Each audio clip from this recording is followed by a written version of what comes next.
ada Neo7 Tools. Neo7 Tools ini adalah seperangkat alat bantu yang digunakan untuk memetakan dan menggambarkan permasalahan, serta menyusun data dalam bentuk diagram agar lebih mudah untuk dipahami. Dengan alat ini, pengguna dapat mengidentifikasi fakta serta menemukan penyebab terjadinya suatu masalah.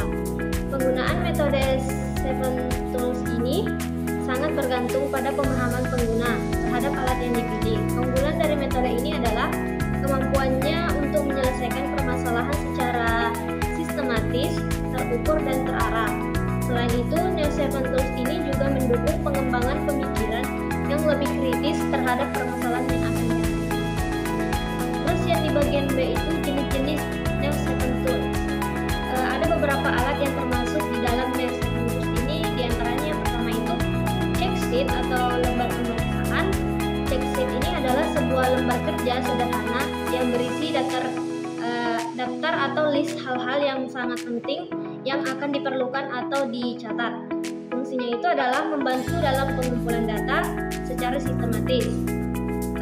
Fungsi ini sebagai bukti pendukung bahwa suatu prosedur telah dilaksanakan sesuai standar yang telah ditetapkan. Contohnya itu check sheet ini bisa digunakan untuk mendata jumlah produk, catat dalam produk tersebut, atau daftar kehadiran peserta dalam suatu kegiatan. Terus yang di bagian ketiga itu ada histogram atau diagram batang. Histogram atau diagram batang ini merupakan alat bantu yang digunakan untuk menggambarkan perkembangan suatu objek. Penelitian dalam periode itu memerlukan waktu tertentu. Berdasarkan sebaran data yang telah dikumpulkan, grafik ini membantu dalam mengidentifikasi pola atau tren dari data yang telah dianalisis. Terus yang keempat itu ada stratification atau stratifikasi. Stratifikasi adalah metode pengelompokan data atau permasalahan yang menjadi beberapa kategori atau golongan yang dimiliki karakteristik yang sama.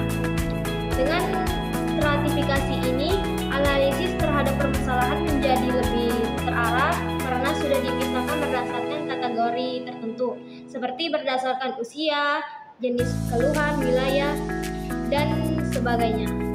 Bagian kelima itu ada cause effect atau fishbone diagram, atau biasa disebut diagram tulang ikan. Diagram ini digunakan untuk mengidentifikasi akar penyebab dari suatu masalah. Diagram ini menghubungkan permasalahan utama dengan berbagai faktor yang berkontribusi terhadap terjadinya masalah tersebut. Biasanya digunakan dalam kegiatan pemecahan masalah untuk memperjelas sumber permasalahan yang paling berpengaruh. Bagian keenam itu ada diagram Pareto. Diagram Pareto itu adalah alat bantu yang digunakan untuk memprioritaskan suatu masalah berdasarkan tingkat pengaruhnya. Prinsip yang digunakan di dalam diagram Pareto ini adalah prinsip 80/20, di mana sekitar 20% ini dari penyebab biasanya menghasilkan 80% dari masalah. Data dalam diagram Pareto ini ditampilkan dalam bentuk batang dari yang tertinggi ke yang terendah, sehingga memudahkan dalam menentukan fokus perbaikan. Terus yang terakhir itu ada control chart atau peta kendali. Control chart adalah grafik yang digunakan untuk memantau stabilitas suatu proses atau aktivitas dalam jangka waktu tertentu. Alat ini membantu mendeteksi apakah proses berjalan dalam batas kendali yang telah ditentukan atau terjadi penyimpangan yang telah memerlukan tindakan korektif. Peta kendali ini sering digunakan untuk menjaga kualitas dan konsistensi dalam suatu produksi.